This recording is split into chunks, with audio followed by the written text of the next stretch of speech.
Hey! This is my first YouTube video and I'm excited and I'm a little bit nervous as well, but I know I've been called to talk about some unusual things. Lately I have been surrounded by amazing magical women, and I just wanted to start a conversation and find my own little tribe. So I have my coffee with my little customer dog with me. I got this as a gift. I'm actually a dog groomer, and this is my competition dog, and I actually burnt, Jesus, I have a little candles lit up and just burned my hair. Oh. Anyways, okay. So today, you see by the title, we are getting deep, straight into it. As a girl, I always been dreaming crazy dreams. Some are like more crazy than others. I know I'm not alone, but in my environment at the moment, I am. And I had lucid dreams first time when I was 10, 11. They were terrified. So I pushed that memory back down in my unconscious. And 2 nights ago, actually, because I've been working and surrounding myself with women that are a bit, let's call them unusual. We have a little bit of magic in us. We have a little bit of and just curiosity for life and for dreams and for interests, wanting to know what life is, what life isn't, and just exploring. You know, that deep curiosity in ourselves. I know you feel it as well. That you just know, like, something, there must be something else that they're not telling us. And I've been like this all of my life, and lately I finally found like the type of women that I resonate so deep, and hopefully you can resonate with me too. I know you will. And let's start. So I dreamed a very interesting dream 2 nights ago, and it was one of those life-changing dreams.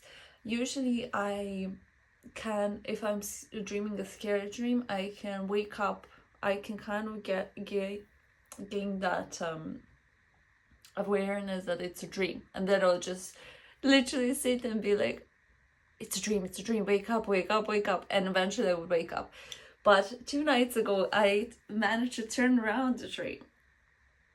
And I don't know if you ever been to the dream readers, people who do that. I had an amazing woman showed up in my life 2 years ago. She was reading dreams. Unfortunately, I believe she only does read dreams in my first language, so it's not English. She even have her own YouTube channel. But and I heard from a few people, this is a little tip, that ChatGPT can actually give you some interesting readings, and I just tried it off, and it was actually amazing because he gives you options what the dream, what the symbols can mean, which it also depends. It depends, because I have experience in getting my dreams read. It also depends where you're at in life, what happened the day before. So there's loads of variables. But it's so interesting, and if you're curious, he'll give you like a few options what symbol is. For example, I dreamed of a frogs, so he gave me like frogs can mean this, this, and this, and then you can just go and whatever mostly resonates with you, you can take that part, and it's actually amazing. So, jumping off the cliff in all the best ways that we can do. So I dreamed of me and my family were actually walking, trying to find our way back. We were in the nature, so we walked upon a big lake on top of in between mountains. Actually, it was cold, but it was so beautiful, and the water was so clear. And then I turned around and I saw a big like row of frogs. Hundreds of thousands of them were jumping towards us. They wanted to go to reach the lake, and apparently some farmers were farming frogs there. I don't know where I got that from. So we tried to escape, run away, and then we managed to get on top of the hill where we saw like the lake and frogs reached the lake, so we escaped. But at that moment, my brother fallen down and died in my dream. Hopefully, this is my first YouTube video, so hopefully they'll not flag me or anything. It's a dream. Anyways, and I remember I felt sadness at that point, and then I was like, oh, it's a dream. But for years, since I know for myself and in my dreams, actually my first lucid dreams were me flying. I'm terrified of the height. Even like those roller coasters, I would just faint. I can't handle height. Like, it's phobia. It was years and years and decades becoming a phobia. And I just looked down and I was like, I will jump and I will turn the dream over. So I jumped, and it was the first time that I actually jumped into falling down on purpose. Usually I dream just falling down as a nightmare. And I jumped and I reached the water, and water was so clear. When I got up on the surface, everybody was alive. Water was clean. There was no frogs. There's few frogs, like normal amount of frogs in a lake, and the rest of it just disappeared, dissolved, and the dream ended very happily. So I know, I would love to know if any of you actually have those dreams. Like, if you can remember that you're dreaming, or if you can turn it over without waking up. I know I was doing that for years. I would remember it's a dream, I would wake up, and then I'll just turn over in my bed and dream of something else. But did you ever manage to do something like this? Because I'm like, thank God, because I do dream a lot, and being able to pivot my dream is something like mind-blowing to me. So let's see what ChatGPT said to me. Very interesting. So apparently, lake, any kind of water, I knew that from before, any kind of water represent emotional depth. So it depends if you're dreaming of a fast dream, if you're dreaming of a deep calm lake. Obviously for me it was the lake. It was just the calmness of and depth of the emotions. I had few dreams that I would dream of a sea, so it's also like the wideness of the emotional pool you're actually in. Turning around, so seeing the frogs and trying to find safety. Actually, we missed a step. Frogs were, for me, he gave me a few options, ChatGPT, but for me the frogs were just the pressure, emotional pressure that was coming towards me, towards my emotional pool. So I tried to escape it by trying to go uphill. I tried to gain emotional clarity and escape it, but once when I reached the top, I can see what was happening, and then obviously my brother slipped and fallen, which that represents end of a phase.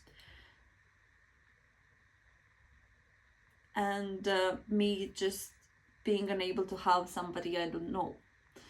But I obviously pivoted that, and by me jumping towards my fear, towards death, I let go of control. That was a big one for me.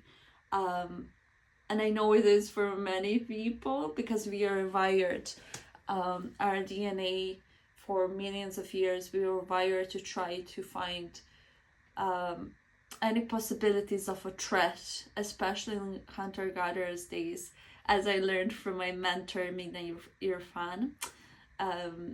She's genius for just everything and anything. So go check her out. As I learned that in hunter-gatherer days, we had to actually kind of predict the dangerous or the bad outcomes to survive, and we were obviously descendants of those tribes that survived. It is deep.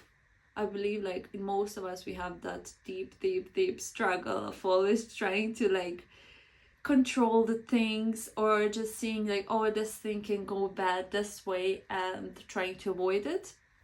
But actually, if we don't sit back and let the story play itself, we're actually gonna, with too much control, too much try to avoid the bad things, we're actually narrowing the path of all possibilities that can happen, good especially. As I was learning about all the things, brain, human brain, psychology, symbolism, feminine, masculine energy, everything that's just interests me, what it is to be a human, I have realized that most of the humans, due to our ancestral history about hunter-gatherer tribes, we do think, especially females, we do think about more about worse outcomes than the good ones. And especially in my beginning of my 20s and teenage years, I would find like hundreds of ways of how something can go bad, and none of them would actually come true, but I would not be able to enjoy the path, the story of becoming or doing the thing I wanted to do or had to do. So letting go was the thing I was struggling the most, I would say decade at least. And this dream, being able to let go in this dream, was something so rewarding.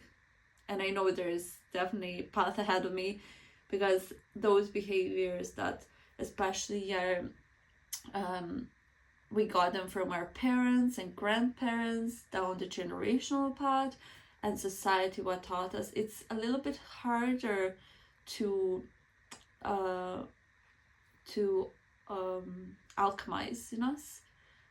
But I actually can't I knew from the young age that I cannot live the life the same as my ancestor did, people around me. So it is a path, and I'm sure that you're on that path just looking at this video.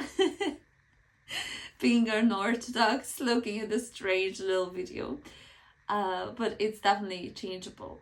And DNA takes, as my mentor says, 3,000 years to alter. 3,000 or 30,000 years to alter DNA. That's just mind-blowing.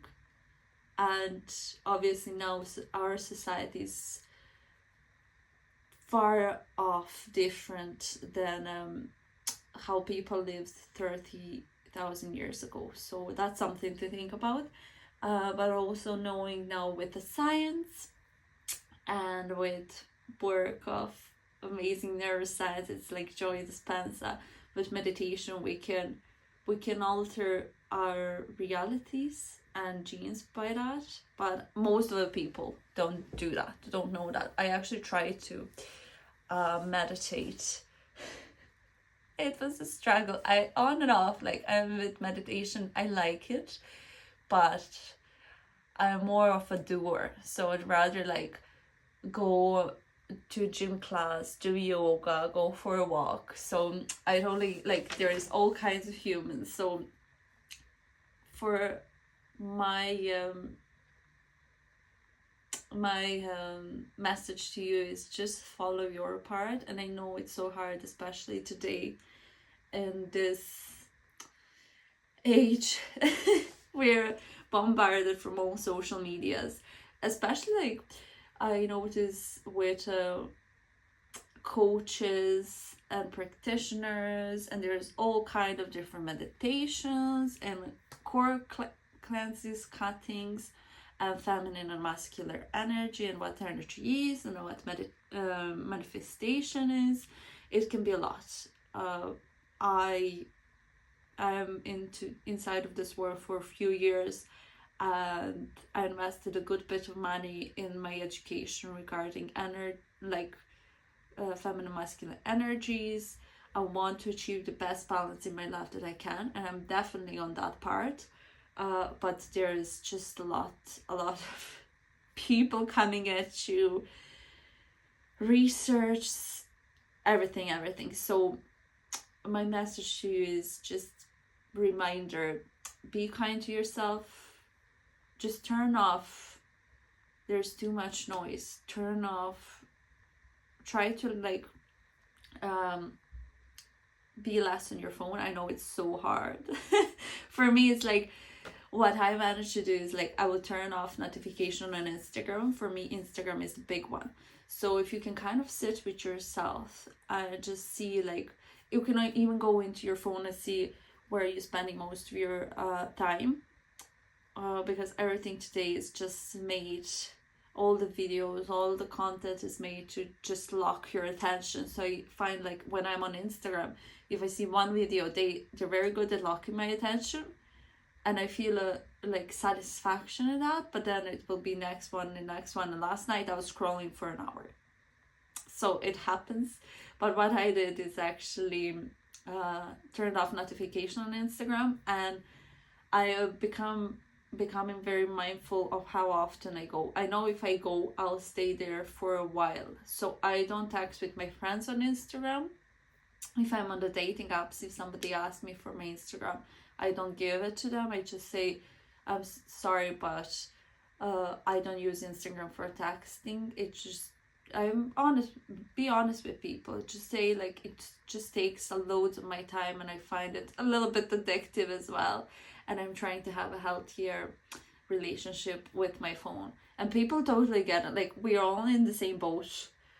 We all try to do better, and we all trying to be a little bit more mindful and happier. And sometimes in this loud world of social media, it can be extra hard. But remember, we are all in the same boat, and mindfulness and letting go is actually a practice.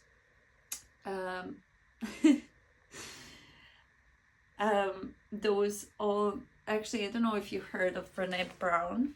She's an author. I'll put her books down below. I actually have a list of books that I read lately, especially in all the containers with me now, with my mentors that I'm in. We read loads of amazing books. And Brené Brown is actually a researcher that she's doing it for decades. She researches emotions, so that's a great one. I'm called to recommend that one for you. She has plenty of books, so whatever you choose from her, you're not gonna regret it. Anyways, finishing this little video of mine, finishing the dream. I jumped.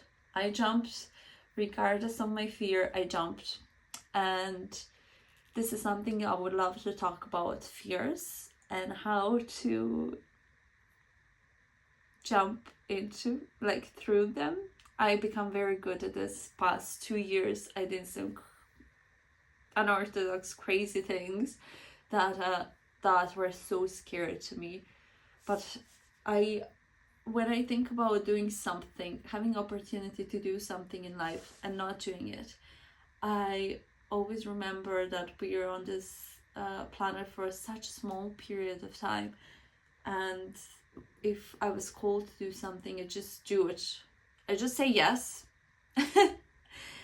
no matter how afraid I am, and just go through it. I would actually love to make a video on that, on the fear, how to go through it. We all feel fear, and most of the actually inspirational leaders, successful human beings, rich people, they actually know how to eat fear every day. So I would love to talk more about that. Anyways, I eaten a fear one more time this year. What is one more time? Nothing theory. And when I reached the lake, the frogs just went away. There actually, some of them disappeared, and some of them literally went, like, jumped out of the lake, like they were scared of me. They should be. And my brother was well on the other side, and the lake was so, like, clear, such clear water, green, full of life. There were still a few frogs left, and overall message of that is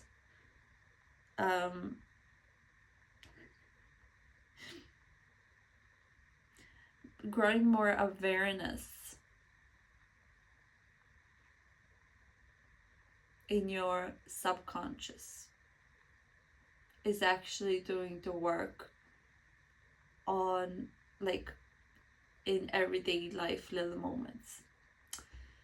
And it's not doing it perfectly. It's collecting all the information that resonates with you, all the guides that are sent your way. If you resonate with something, just connect with them, connect with that human, connect with what they have to say. Be present with the videos you watch, and then you have to decide within yourself. For me, it was just decision that I cannot live life same as my parents. I cannot live life same as the environment I grew up in, and I'll do anything. I was like, I'll do anything. I'll try anything to live a different life. And the last so the life is just about the practices you do every day, and try and fail and try and fail, and eventually, sooner than later, you'll have the confirmation that you're on the right path. And confirmations are usually the small things, like the dreams for me. It could be some amazing, lovely person talking to you and you're like, oh my god. Or just being able to talk to loads of different people that you wouldn't be able to talk to a few years back. So yeah, the last bit that I wanted to share with you, that I'm called to share with you, is a reminder. I heard this from a few different people, that most of the people live the same year of their life 70 times.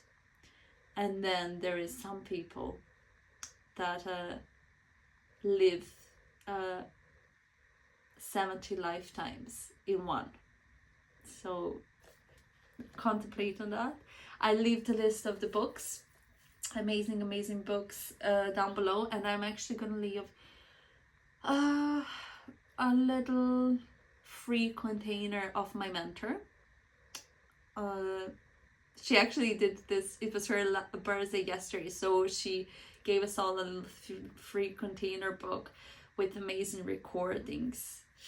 So about marketing and 12 different archetypes of energies in a people, which is very, very interesting, and how to use it in your marketing.